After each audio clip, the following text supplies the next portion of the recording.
બા, નવરાત્રી તો પૂરી થઈ ગઈ, તો પછી શરદ પૂનમમાં નવરાત્રીનો માહોલ કેમ છે? બેટા, પહેલા નવરાત્રીનું પર્વ એ 16 દિવસનું પર્વ હતું. આજે પણ દુર્ગા પૂજા શરદ પૂનમ સુધી ચાલે છે ને. અને આપણી આદ્યશક્તિ આરતીમાં પણ 16 કડીઓ આપેલી છે. અને આ શરદ પૂનમની રાત્રિ એ સિદ્ધિદાત્રી મહારાત્રિઓમાંની એક છે.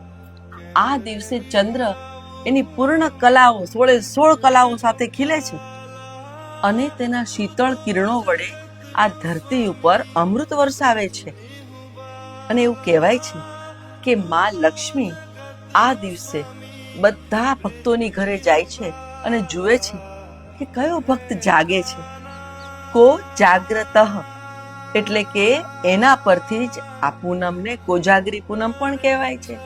અને આ રાત્રિ એ દિવ્ય આરાધનાની રાત્રિ પણ કહેવાય છે. તો પછી કૃષ્ણ અને શરદ પૂનમનું શું રિલેશન? શ્રી કૃષ્ણએ પણ પોતાના મહારાસની માયા માટે આ રાત્રિની જ પસંદગી કરી હતી. એક એક કૃષ્ણ અને એક એક ગોપી, એવો એ મહારાસ એ આ શરદ પૂનમના દિવસે જ રચાયો હતો.